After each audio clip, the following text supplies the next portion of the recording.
Okay, class, so this is part 2 of the photographic stencil with the fish. And what we've done so far is we've learned how to change layers around, like how you turn a background into a layer and how you turn a layer into a background when you need it.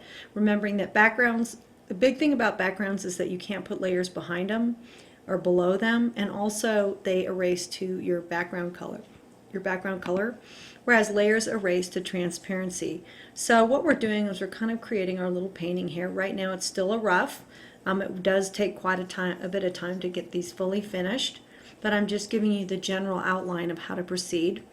You want to stay when you're painting on the layer, and then when you want to be gathering data from the photograph, you have to be on the photograph.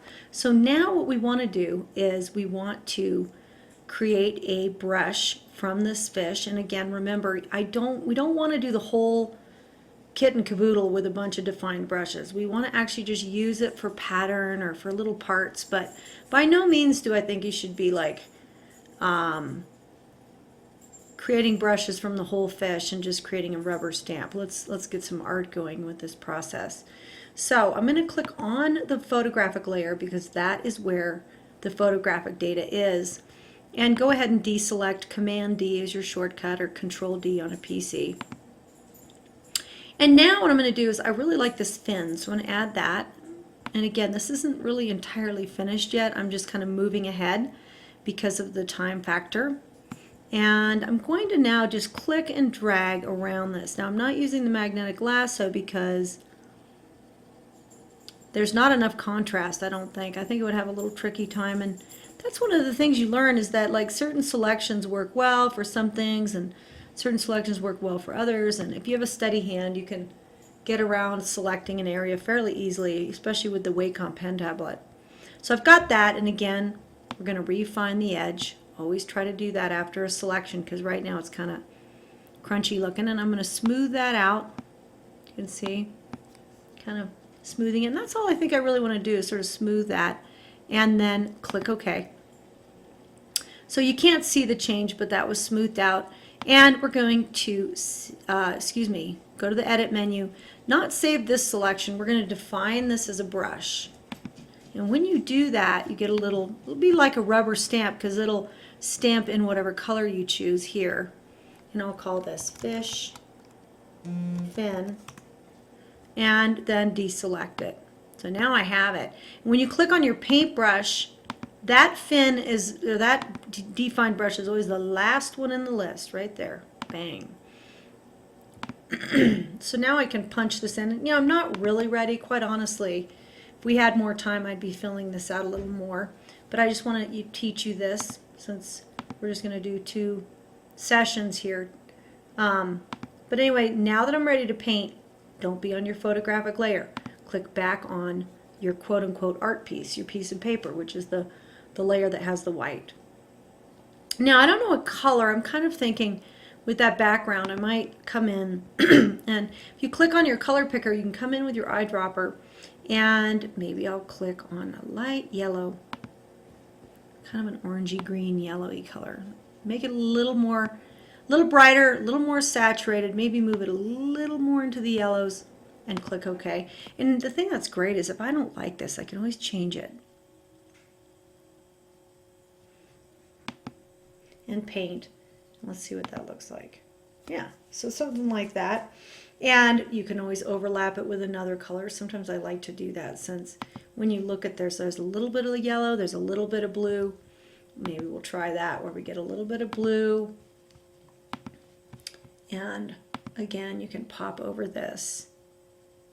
Maybe even, I'm playing around, I'm messing around. I don't know if I'm going to like the look or not, but I might offset this a little bit like that. So now you've got little blue, little yellow overlapping each other with the same brush, and you get this look, which I'm fine with for now. So now you keep going, and I'm going to reload that selection because we want that fish selection back, and this is where you saved it, right below that. Load. You have to drop down into the correct stencil, and I'm going to use the one with Refine Edge. Click OK, and I'm going to just finish this off now with the back tail. Getting a soft brush to start, turning our opacity up, I might begin by painting the whole thing with white and then go over it with the dark blue where I want to do that. Main thing is just to have a good time doing this. Oops, running out of juice.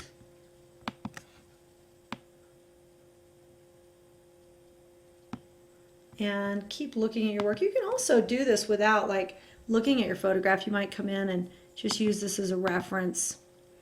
I like to sample from it, so that's why I think it's fun to work this way. But you know, I know a lot of students that are so good that they just get right in there and begin to paint. It's just so cool to see how talented all of you are. So I'm going to just get in this little strip and click, hold your shift key down, and you can actually come to the other side and click, and that'll draw a straight line. See if I like that. I'm not sure I super dig it, but not liking it. So I'm going to step backward. And that's the nice thing, is try something, and if you don't like it, don't do it. I'm not ready for the detail yet. I think if anything, and of course you can continue, I would probably define a little bit of this beautiful pattern here. Let me just quickly do that with the last bit of juice. Deselect this and come in with your lasso, and I'm just going to come in now. Select this section, and not all of it, just this portion where there's this beautiful and subtle little pattern here. Again, refine your edge and smooth that out, and click OK and define that. Edit menu, define that as a brush. Good. Now we'll get our paintbrush again. Oops, now you know, here's what I did wrong, and this is actually good for you to see. Look what I defined. I was actually on the wrong layer, so when I defined the brush, that's what I got, I think. Let me check that. Maybe I'm wrong, but I think so. So yeah, what you want to do is, again, make sure you're on the right layer. That's the data you're retrieving, and so get on the right layer. Let me do that again. Edit, define the brush, and click OK, and then deselect. And let's just try this without get that last brush, and click on the right layer, now the bottom layer, and we've got the right brush.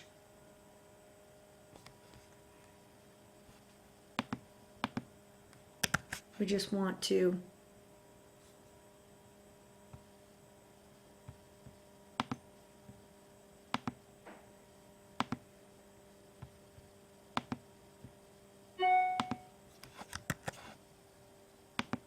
put that in, and there we keep going. You know, you can get some wonderful textures going if you just keep going, keep going. This is just the beginning. And then the last thing we'll do, and I just have a little bit of time left on my battery here, so I'm just going to define the eye. Circle around it. You could use the ellipse tool. It'd probably be a little better looking. Get on the right layer and define that as a brush. You could, before we do that, let's refine the edge. Don't forget to refine the edge. I almost forgot. We're just repeating this so you can remember. I'm going to do a little feathering to soften the edge. Click OK. And now define that as a brush. Now we're going to just finish up, deselect that. I'll click on the original layer, the white layer, and get your brush, find the little eyeball brush, and I'm just going to come in. Now we want it probably this, let's look at the color of the eye. I'm going to go with black, so I'm going to option, click on the black. We'll see if we like it. I don't know if we'll like it, but the nice thing is you're not attached. Well, there we have it.